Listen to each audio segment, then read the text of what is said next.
Imagine a man who moved millions without raising a fist, whose name means great soul, yet whose private journals revealed trembling doubt, sleepless nights, and relentless self-questioning. This is not the statue in a textbook. This is the real Gandhi, the man behind the myth.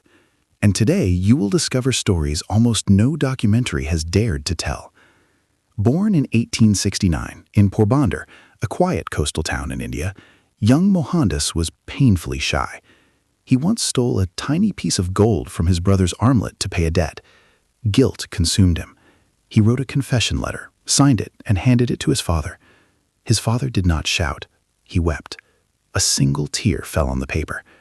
Gandhi later wrote, "That tear taught me truth carries its own weight. Not punishment, not shame. Truth." Few know he failed his first law exam in London. He struggled with English pronunciation, felt utterly alone. He joined the Vegetarian Society, not just for ethics, but for connection. There he discovered Henry Salt's book on civil disobedience, a spark, a quiet revolution waiting to ignite. Then came South Africa, 1893, a train station in Pietermaritzburg. He was ordered to leave the first-class compartment. He refused. They threw him out into the cold night. His suitcase scattered across the platform. Humiliation burned deep. But in that moment, something shifted. He later wrote, "That night I made a vow, not of revenge, of resolve." He realized injustice does not break you unless you let it steal your dignity. Like Antisthenes in the Athenian marketplace, Gandhi transformed public shame into unshakable philosophy.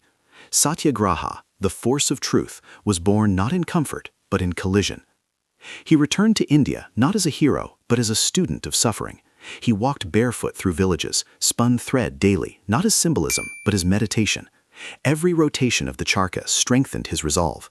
He observed one full day of silence each week. He believed stillness was where courage is forged. His personal experiments stunned even his closest followers.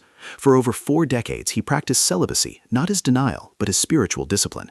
He shared his sleeping mat with young women, including family members, to test his self-control. He called it a laboratory of truth.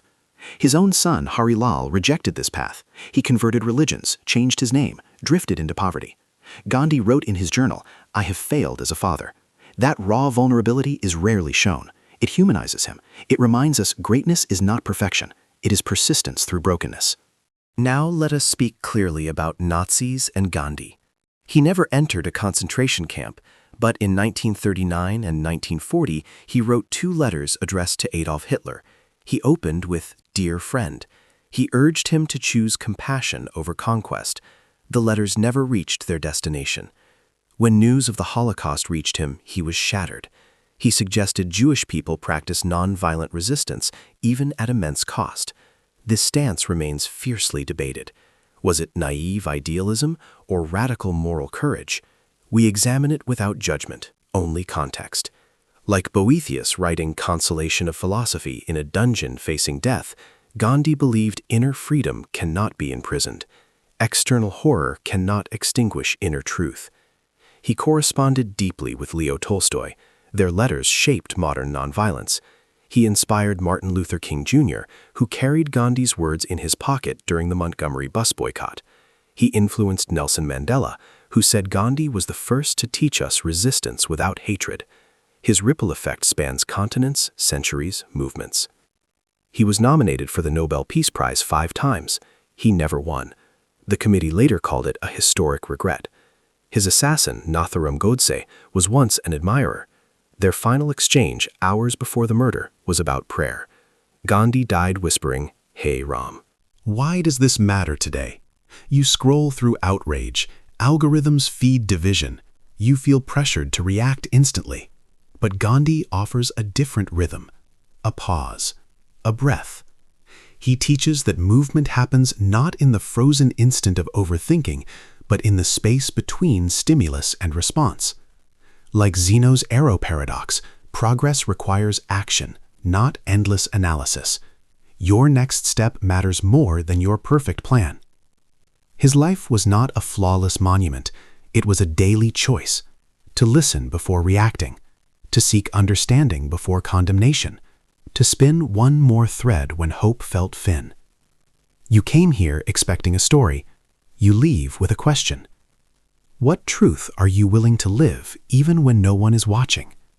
What small act of courage can you choose today, not for applause, but for integrity? If this reshaped your perspective, do 3 things. First, pause this video. Breathe. Carry one idea into your day. Second, share this with someone who needs quiet strength today.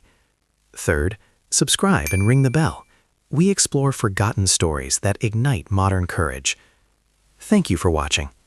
Remember, the most powerful revolutions begin not with a shout, but with a single step taken in silence. You are not too small to change the world. Start where you stand, with truth, with courage, with one thread at a time.